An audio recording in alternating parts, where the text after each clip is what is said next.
En 1994, le nom de Pépite d'Or a été sélectionné pour une future fromagerie établie à Saint-Georges. Le nom a été inspiré de Eugène Caron, qui découvrit en 1914 une pépite d'or sur le terrain où est construite la fromagerie. Et aujourd'hui, je rencontre Ryan Bernard. Ryan, montre-moi ça. Ryan Bernard, bonjour. Bonjour. Ryan Bernard, fromager.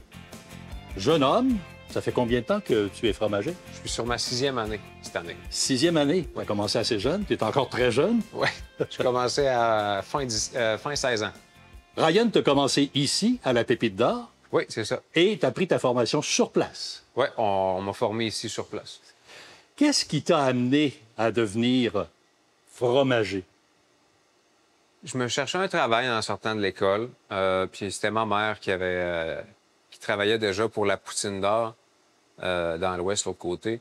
Je cherchais un fromager, ça faisait déjà un bon moment. Puis je suis allé donner mon nom, puis je me suis fait embaucher. Et ça va bien jusqu'à maintenant. On est à la 6e année. Oui. Qu'est-ce que tu aimes le plus dans ce métier-là?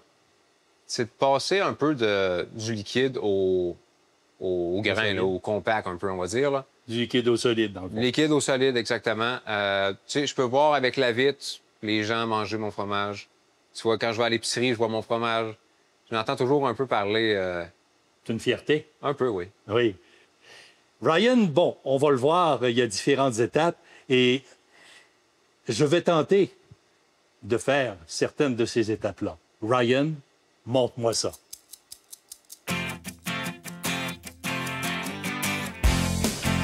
Alors, Ryan, nous sommes ici dans une pièce qu'on appelle quoi exactement? La pièce où est-ce qu'on fait les blocages, où est-ce que tout se passe, la magie. Le début du lait au fromage en grains, en fait. Là. Derrière nous, il y a un bassin. À quoi sert-il? Ça s'appelle un cailleur. C'est là où le lait va rentrer, qu'on va mettre les bactéries, le cale-sol, la présure, où est-ce qu'on va le faire cailler. On va le faire chauffer, puis on va le transvider ici, dans le bassin ici. Alors, le lait entre là-dedans, il provient de... De mes silos qui sont en arrière. Ils seront refroidis puis mélangés 5 minutes par heure. Il va rentrer ensuite par le cailleur, où est-ce qu'on va mettre les ferments, qui sont entre autres des bonnes bactéries qui vont tuer les mauvaises, garder les bonnes. C'est ce qui va faire que le fromage va avoir un bon goût, en fait. Une fois que tout ça est fait, à quel moment on change de bassin? Après le chauffage, c'est à peu près environ une trentaine de minutes, 35 minutes. Ça dépend à quel moment j'atteins ma température visée, qui est de 37,9. C'est précis? Oui. Ensuite, on va transvider ici dans la table de cheddarisation. Le bassin va se remplir là, de petites fromage cottage, un peu, on va dire, avec beaucoup de lactosérum. Puis ensuite, je vais faire brasser pour que le lactosérum s'écoule. Il va simplement rester petit fromage cottage, en fait.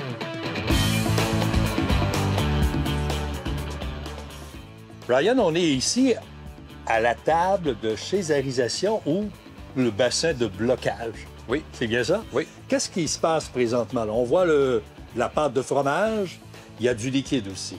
Oui, ça, c'est le lactosérum qui va s'égoutter. Tout au long qu'on va faire les blocages, on va couper, retourner, empiler. Il faut faire ressortir le lactosérum du fromage dans le but de...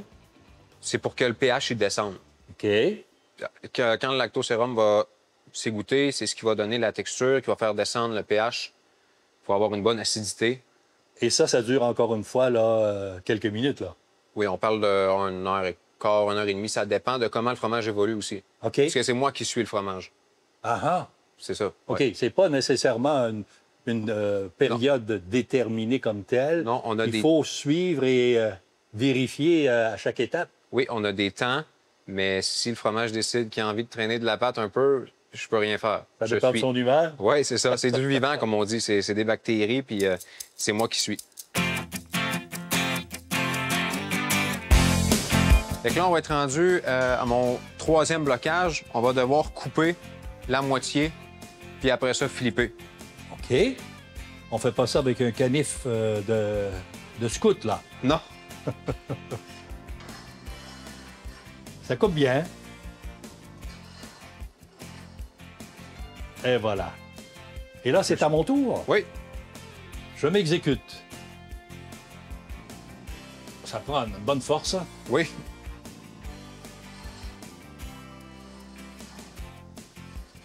Et voilà, capitaine. Ensuite, on va devoir aller se laver les bras et les mains. Les bras et les mains. Oui.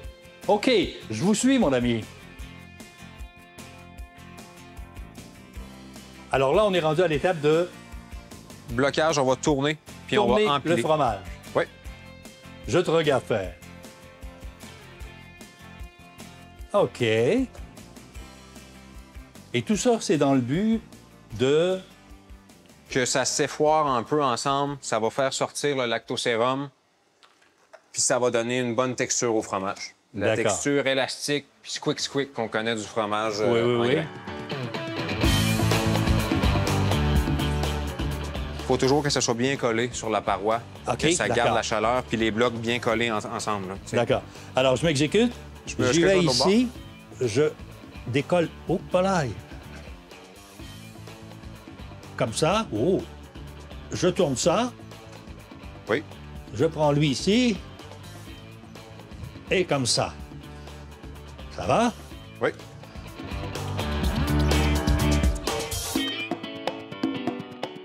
On s'en va faire une étape qui est importante. Ryan, qu'est-ce que c'est exactement? C'est le test de pH. C'est un peu ce qui va nous indiquer si on doit attendre plus longtemps ou moins longtemps un peu.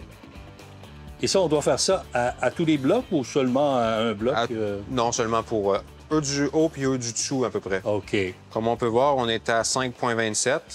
La normale devrait être Pas mal là. dans cette... Ouais, là, je vais devoir couper un peu de temps parce qu'il avance quand même assez vite aujourd'hui. Ryan, on est rendu à l'étape du pliage. Exact.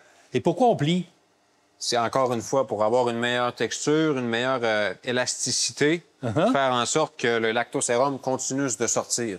Et ça, c'est une étape qui est la dernière avant de passer au salage. Ouais. OK. Autrement dit, oui. Alors, c'est toujours la première qui va au fond, la dernière qui vient au-dessus. C'est ça? Exactement, oui. OK.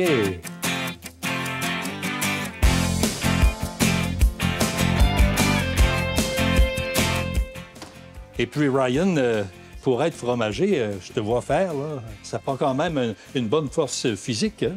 Oui, c'est assez physique. Puis c'est un peu dur pour le dos aussi, hein, de se plier puis de lever les gros blocs. Là. Uh-huh. C'est relativement dur. Alors, avis à ceux qui désirent devenir fromager, mettez-vous en forme. Et du fromage, t'en manges beaucoup, toi, Ryan? Veux pas, j'ai pas le choix d'y goûter à chaque jour. Tu sais, pour prendre conscience de est-ce qu'il est trop raide, est-ce qu'il est trop salé, pas assez salé. Je dois y goûter, mais je suis pas un grand mangeur. Est-ce que tu es le testeur ou il y a d'autres personnes qui font le test pour dire on a atteint notre but? Non, pas vraiment. C'est dans la bâtisse, on se parle, on goûte, c'est-tu correct?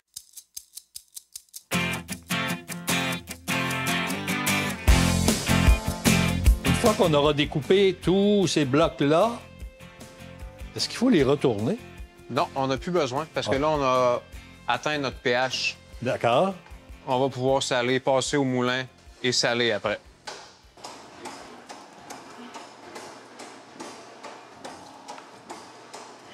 Alors, on doit tout le hacher avant de passer les couteaux Oui, et après ça, le saler.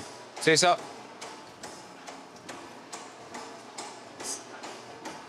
Alors, Ryan, nous en sommes à l'étape du brassage. À l'instant, on brasse pas de bière, là. On brasse du fromage. Fait que là, je vais installer mes agitateurs. Et J'en installe 4, puis on va faire brasser ça. c'est parti.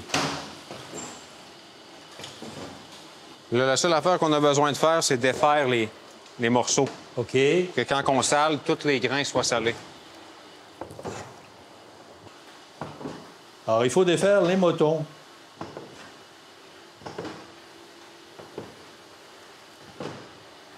On est bon, on va pouvoir mettre le sel. Ça va bien, hein? Je vais faire la première shot. Oui, d'accord.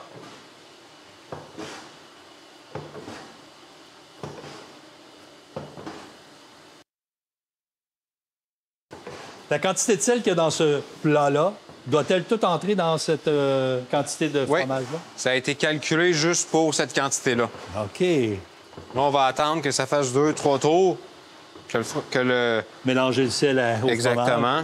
Puis ensuite, on va pouvoir continuer de remettre du sel.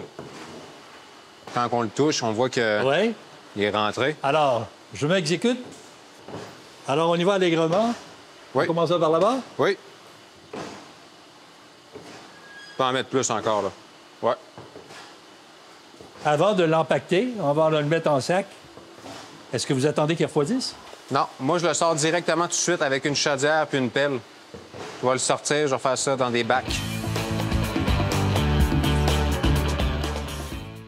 OK, là, on est à l'étape de remplir cette chaudière-là. Oui, pour ensuite. Mettre dans des contenants. Exactement. Pour envoyer à l'emballage. Exactement. OK. Fait que là, ce qu'on veut sortir, c'est des bacs de 8 kilos. Fait que là, on va prendre une pelletée qu'on va mettre ici comme ça. OK.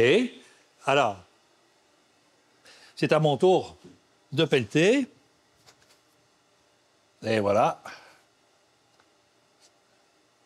On a notre 8 kilos qu'on met sur la pesée. Il va y avoir plus que 8 kilos, par contre. Il va y avoir plus que 8? Oui, il va y avoir un bon 12. Là.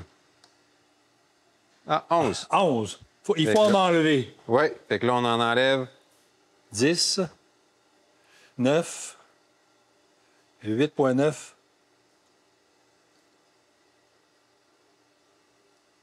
Enlevé à 8. Comme ça. Là, le 8 kilos, on le transverse dans ce bac-ci. Et lui, il s'en va à l'emballage. À l'emballage, exactement. Excellent.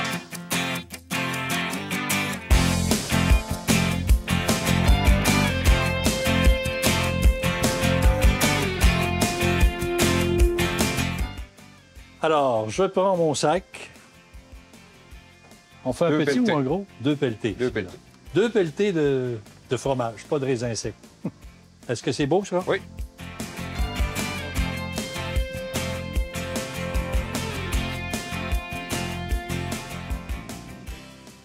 Et voilà. Parfait. Je mets ça sur la balance. On peut l'enlever. On peut l'attacher. On twist. Exactement. Et on y va là-dessus. Et voilà. Bien, mon cher Ryan, j'ai fait quelques étapes.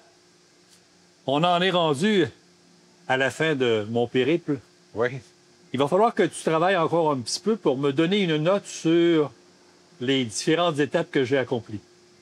Alors, selon toi, sur 100, j'aurais une note de combien? Un bon 80. Quand même pas si mal pour un néophyte. Ryan, excuse-moi le gars, merci infiniment. Ça a été vraiment une belle expérience. Merci de ta patience puis de ton temps. Il n'y a pas de trouble.